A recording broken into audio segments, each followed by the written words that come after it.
Welcome back to Freedom Fridays. In this episode of Freedom Fridays, we're continuing our study on angels and what do angels do? We began this last week talking about how angels relate to Christ and have related to Christ. And now we're going to talk about the fact that angels minister to believers in Jesus Christ. They serve believers. Exodus 23 and verse 20. Behold, I am going to send an angel before you to guard you along the way and to bring you into the place which I have prepared. That's what God is telling them, that this angel is going to serve them by bringing them into and protecting them and bringing them into where he's prepared. Hebrews chapter 1, verse 14. Are they not all ministering spirits sent out to render service for the sake of those who will inherit salvation? So they are here on the earth to minister to us. They assist in answering prayer. Daniel 10 and verse 10, Then behold, a hand touched me and set me trembling on my hands and knees. He said to me, O Daniel, man of high esteem, understand the words that I am about to tell you and stand upright, for I have now been sent to you. And so he was helping Daniel to understand, if we were to read that whole passage, to understand what he had just been praying about. And God was going to give him the answer to his prayer by sending an angel to help him understand. In Acts chapter 12, we won't read the whole chapter, but in this chapter, Peter is arrested by Herod and put into prison. And it says in verse 5, So Peter was kept in prison, but prayer for him was being made fervently by the church of God. Verse 6, On the very night when Herod was about to bring him forward to kill him, Peter was sleeping between two soldiers, bound with two chains, and guards in front of the door were watching over the prison. And behold, an angel of the Lord suddenly appeared, and a light shone in the cell, and he struck Peter's side and woke him up, saying, Get up quickly, and his chains fell off his hands. To make the longer story short, he led him out of the prison. Everybody was like in a trance and couldn't see what they were doing. Led him right on out of the prison, out into the road, and then let him go. And so this angel was assisting in answering the prayers of the saints that were praying for Peter. We also see in Acts chapter 8 that they help believers in witnessing. In Acts chapter 8, we find that in verse 25, So when they had solemnly testified and spoken the word of the Lord, they started back to Jerusalem and were preaching the gospel to many villages of the Samaritans. But an angel of the Lord spoke to Philip, saying, Get up and go south to the road that descends from Jerusalem to Gaza. This is a desert road. And it goes on, and Philip then was able to deliver the gospel to the Ethiopian eunuch, whose life was saved, and he was baptized at that time as well. We also see in Acts chapter 10, where Cornelius is visited by an angel, and that angel says, Send for Peter, because he's got a message for you.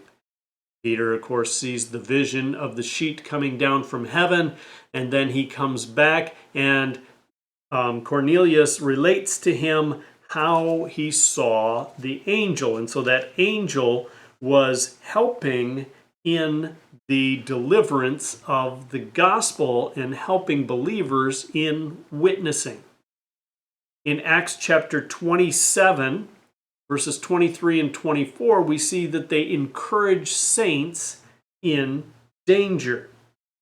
For this very night, this is Paul speaking, an angel of the God to whom I belong and whom I serve stood before me, saying, Do not be afraid, Paul. You must stand before Caesar. And behold, God has granted you all those who are sailing with you. This is in the midst of the storm where they had already jettisoned all the cargo and they already gave up hope for being able to make it home alive. And Paul said, God sent an angel last night to encourage me and tell me that you are going to be saved along with me in this trip.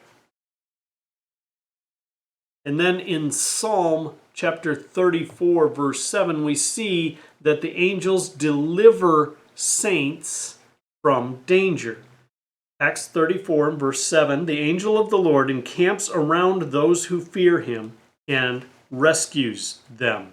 Again, we see the same actions down in Acts chapter 5, verses 19 and 22.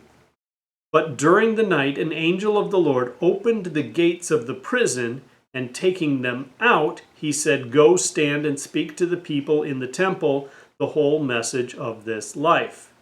And that's Peter and John. And so now we find down in back in verse 12, in the hands of the apostles.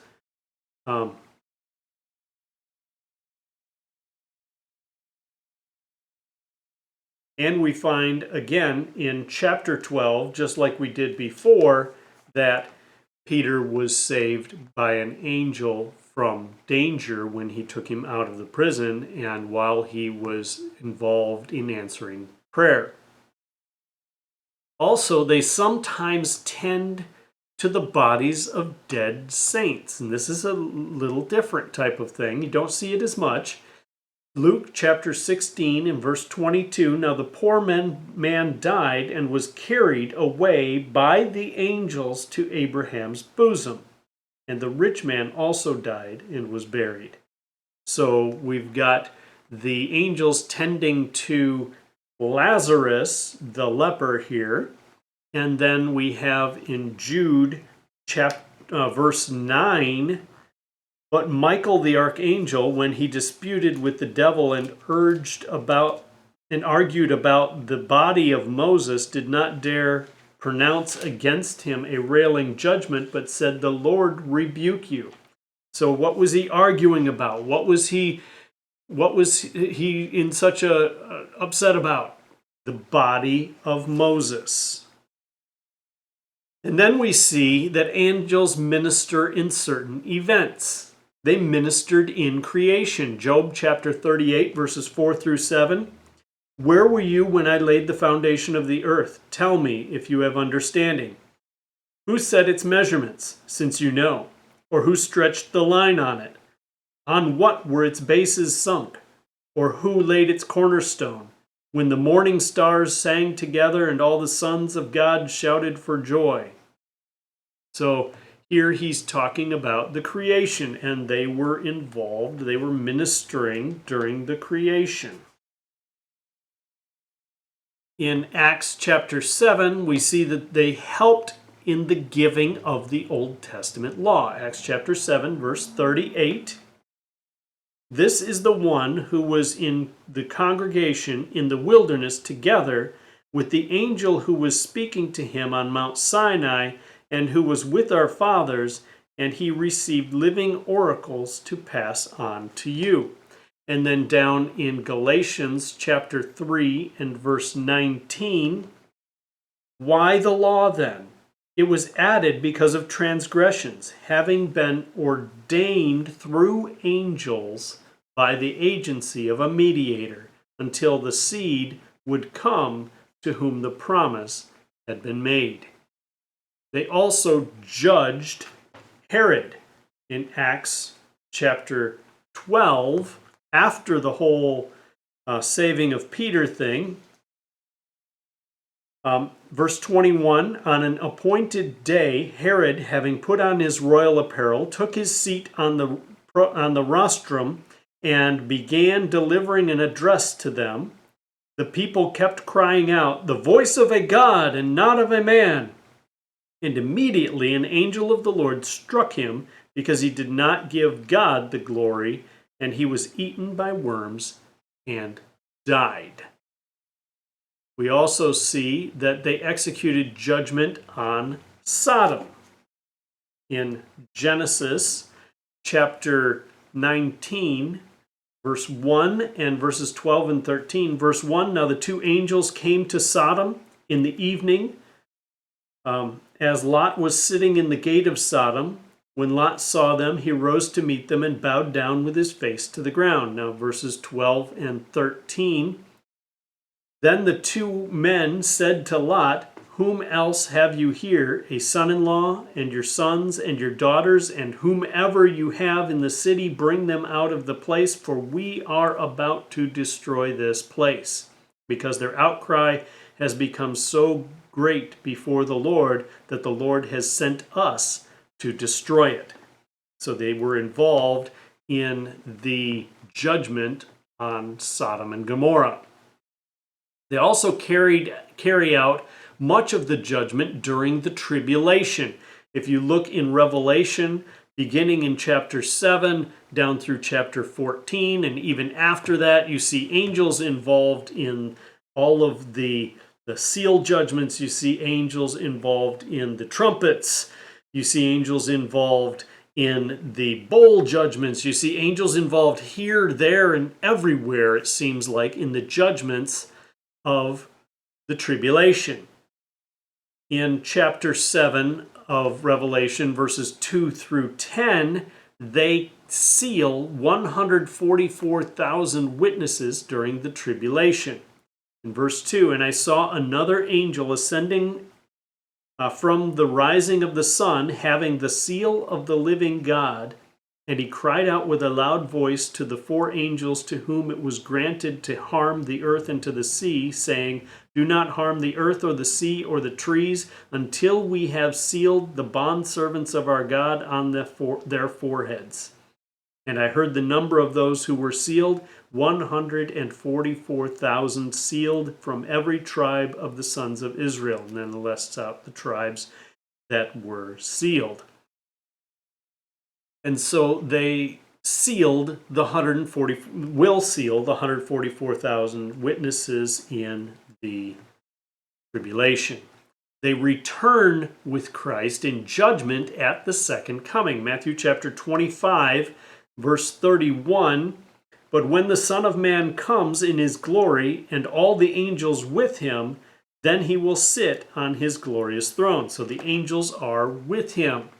2 Thessalonians chapter 1, verses 7 through 9, and to give relief to you who are afflicted, and to us as well, when the Lord Jesus will be revealed from heaven with his mighty angels in flaming fire, dealing out retribution to those who do not know God, and to those who do not obey the gospel of our Lord Jesus. These will pay the penalty of eternal destruction away from the presence of the Lord and from the glory of his power. And then we see also in Matthew chapter 13 that they gather the nations for judgment. In verses 41 and 42, the Son of Man will send forth his angels, and they will gather out of his kingdom all stumbling blocks and those who commit lawlessness, and will throw them into the furnace of fire. In that place there will be weeping and gnashing of teeth. Then the righteous will shine forth as the sun in the kingdom of their Father. He who has ears, let him hear.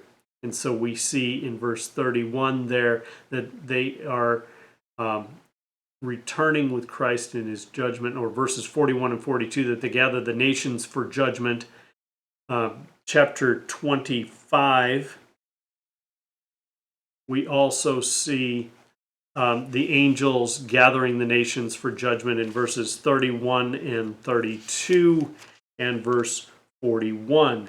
But when the Son of Man comes in his glory and all the angels with him, then he will sit on his glorious throne, and all the nations will be gathered before him, and he will separate them from one another as the shepherd separates the sheep from the goats. And then down in verse 41, then he will also say to those on his left, that's the goats, depart from me, accursed ones, into the eternal fire, which has been prepared for the devil and his angels.